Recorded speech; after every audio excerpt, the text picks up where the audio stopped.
All right, this week I am sharing a book with you that really changed my thinking, and I think it will change yours too. This is a book that every time I read it, I just feel more at peace. I feel like I have better control of my thinking. I feel like I love people more and care about the world more. So it's one that I highly recommend, and it's called Loving What Is by Byron Katie. Now, I will warn you, it's a little bit out there at first. So if you choose to read it, just hang in there. The concepts will all come together. So a quote here from her is, "When I argue with reality, I lose, but only 100% of the time." So how this helped with my ADHD, it improved negative thinking. And if you've done any kind of research, you know that kids, teens, adults with ADHD, we not only have more negative thinking, we also get more negative messaging. So that causes problems with relationships or thoughts about ourselves that aren't helpful. So it can improve relationships and build trust. You can question your negative feedback that you get, slowing down your brain, understanding that you don't have to control everything. And this brought me more peace and calm, like I had told you before. Reducing stress. When you are less stressed, your executive function skills automatically improve. This book reduces stress by understanding and mastering your own thoughts. So our thoughts are our interpretation of the world. Stress isn't caused by events or people in your life, but by your interpretation of the events or actions. And if you're watching this on YouTube, you can see that I have the picture of the dresses, the famous picture of the dresses that we all saw differently, whether you saw it as golden and cream or blue and black. It was our interpretation, right? It's the same with our thoughts. Two people can see the same event, hear the same things, and think two completely different things about it. And the wonderful thing about that is you can change your interpretation in order to feel better. So the 4 questions that she has you ask. So let's say you're thinking something that's upsetting you. Maybe you had a fight with a friend. Let's just go with that example. And the friend said something to you, and now you're thinking that they're mean or unfair, or you're resenting them, or whatever might be happening. And you're having some sort of thought, and you can ask yourself, is this thought true? Can I absolutely be sure that this is true? How does this thought make me react? Without this thought, who would I be? So those are the 4 questions. So I have some hens here in the images on YouTube, but I have what I call the chicken story. And when I started in coaching and when I started applying the things I learned here as well, which was partly taught in coaching, I really started getting a handle on my emotional regulation and my impulse control. And that was because I was now questioning my thinking. I wasn't automatically reacting. And so what I call the chicken story, a little bit gruesome, I'm sorry, but we have hens. We live here on a little farm, and we have these beautiful hens, and I got kind of what they call a rainbow pack of them. And so they're different colors and different breeds. And one of them died. It gets very hot here in the summer, and sometimes chickens don't take the heat so well. And one died in the nest box. And I don't like to deal with dead things. And so I asked my husband, hey, tomorrow when you go to work, can you take care of that chicken? And I went out to collect the eggs the next day, and I noticed that the chicken was no longer in the nest box, but it was just kind of shoved into the coop. And normally my thought process would have been, why on earth did he do that? Why didn't he just take the chicken like I asked him to? I would have gone down this whole line of thinking. But because I had been learning to slow down my thinking and slow down my reactions and question my thinking, I looked at that situation and I went, gosh, I don't know why he would do that, but he must have had his reasons. And so normally I would have, made a phone call, asked him why he did that, been upset, that kind of thing. And I just let it go. And I decided I'd just ask him about it later. And so he came home from work and I asked him, hey, why did you just shove the chicken into the coop instead of taking it? And he goes, I did take it. So in this rainbow pack of chickens, We had two chickens that were identical, and they died back to back. So one died one day and one died the next day. And so it wasn't the same chicken. It was a whole new chicken. But had I not questioned my automatic thinking, I would have, flown off the handle or overreacted in some sort of way. And so that's what I call the chicken story. I tell my clients about that all the time, but it's just kind of a funny story about how when we really start to investigate our thinking, we can see the world in a different way, and it really helps us with our reactions. So let's talk about projection. What this questioning does is show us that we can't always believe our interpretation of events. And sometimes the turnaround, which we're going to talk about later, shows that we are projecting ourselves onto others. What if my thoughts are true? Okay, so you might be listening to me and you might be going, okay, but I can't question all my thoughts. Some of my thoughts are just true. So what are examples of that? I don't believe there should be world hunger, right? I don't believe there should be war. There shouldn't be pollution. Okay, so I can agree with you on these examples, but what if you are getting upset about war? What if you're getting upset about world hunger? It's just stressing you out. You're getting angry about it. What if you're angry about people polluting the oceans and things like that? You don't need to be upset to be motivated to make a change. In fact, it's not actually useful for you to be upset about it. You're going to be far more effective if you come from a place of thinking clearly and taking the small actions that you can take to make a difference instead of coming from the negative emotions. So this reminds me of a story where I love Wayne Dyer's books. They're just very soothing and very interesting. And if you don't know who he is, he's an author. He's written a lot of interesting books. And he was on stage. It was an interview with he and Esther Hicks. And they refer to Esther Hicks as like Abraham. And he was on stage with her. And he was talking about seed. I can't even remember what it's called off the top of my head, but where they like engineer seeds. And he was very upset about this. You could hear it in his voice. He was kind of what I was talking about, where you're like, what if my thoughts are true? He knew his thoughts about this situation were true, and he was angry about it, and it shouldn't be happening. And the point she was making to him, and it was just interesting to see such a thought leader like Wayne Dyer get angry and frustrated about the situation.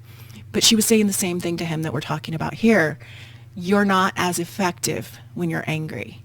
They're not taking your phone calls at the company when you're angry about these things. You're spending your time ruminating or being angry or complaining instead of making the changes that you can make in the world. So which is more empowering? If I accept reality, I'll become disempowered, is what you might be thinking. So tell me which of these sounds like you're doing more, like you're empowered. I really shouldn't have lost my job, or I lost my job, what can I do now? Obviously the second one, right? When you're thinking it just shouldn't have happened, you're not going anywhere, you're just spinning your wheels. Welcome to reality. Whatever happened should have happened because it happened. We can't go back in time. We've not built the time machine to go back and make things that you feel shouldn't have happened not happen, right? So no amount of thinking about the past is going to make any kind of change. So what the work works on, and that's what Byron Katie calls this, is the work. It works on your work, family, relationships, world events, your thoughts about yourself, anything that's upsetting you in any kind of way. So another client story. I had a client that I was using this work on in kind of a roundabout way. I was kind of working it into the other type of coaching that I do. And he was telling me about how he didn't like that he would get so upset about little things. And we discussed this, and we discussed, maybe other alternatives to his thinking about the things that were happening. And what he really didn't like, there was kind of an automatic being upset or snapping at his wife or that kind of thing. And he came back to me telling me about this situation where the cabinets were sticky. And his automatic thinking was, oh gosh, why didn't she just wipe off the cabinets? Like, why do I have to do this? This was just the automatic thinking. Super nice guy. We all know that we kind of snap to these thoughts, right? Kind of back to my chicken story. Is it really something to get that upset about? But I did, or I normally would anyway. But same with the sticky cabinet story. And so because he had learned to start questioning his thinking, he, came across that sticky cabinet and he stopped himself and he slowed down and he's like, what else could be happening here?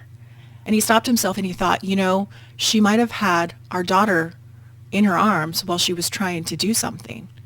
Or maybe his daughter reached up and touched the cabinet herself and his wife didn't even notice that it happened. And he started going over like all these other possibilities that could have happened instead of the automatic thinking that would have upset him. And so that was super helpful for him. And I always kind of remember the sticky cabinet story. When you feel better, you do better. This is something I like to say with all of us ADHDers, and I'm going to talk about it later. Our executive function skills work better when we are feeling better. So any way that you can adjust your thinking to feel better more of the time, it's only going to help you. How much better will your brain function when you're not angry and frustrated, when you're not upset, when you're not sad, when you're not ruminating about things? How much better is it going to function when your mind is clear and you're calm and at peace? So here it has a quote from Byron Katie, and it says, the only time we suffer is when we believe a thought that argues with what is. When the mind is perfectly clear, what is what we want. Staying in our own business. Byron Katie in the book says that there's 3 kinds of business. There's my business, there's your business, and there's God's business. And so my business is obvious. That's my own business. When I'm in your business, I start worrying about what I think you should be doing. And then there's God's business. And she uses God as whatever you decide that is, whatever's out of your control, whether it's nature, the universe, whatever that might be for you. And obviously, we're in no control of that one, right? So we want to stay in our own business. It's the only one that we can control. A thought is harmless until you believe it. And if you are listening to me on the podcast instead of watching on YouTube, what we have here is an adorable young lady with pink hair. And the reason I use this as an image is I tell my clients a story about believing what people say and sometimes believing our own thoughts. But if you were walking down the street and you didn't have pink hair and somebody said, I don't like your pink hair, you would just think that they're crazy and you would just keep walking along. It wouldn't really affect you in any kind of way. But if you did have pink hair and somebody walked up to you and said, I don't like your pink hair, you would probably be upset. And why is that? It's because now it means something to you. Now you believe what they said. And it's kind of the same with our thoughts. Like our thoughts are not upsetting until we believe them, right? So our thoughts strung together create a story. And the stories that we tell about ourselves can be useful or not useful. And what we can do in order to change those stories is start to change the thoughts. So let's talk about buffering. Buffering is something that we can do to avoid our feelings. Avoid stressful feelings, avoid any kind of negative feelings. And buffering can be lots of things. It can be overeating. It can be sex, drugs, alcohol. It can be like minor things that you wouldn't really think are much of a problem, like your phone or Netflix, or I don't know if I said overeating. What I like to say is buffering is a lot of the overings. It could be overworking.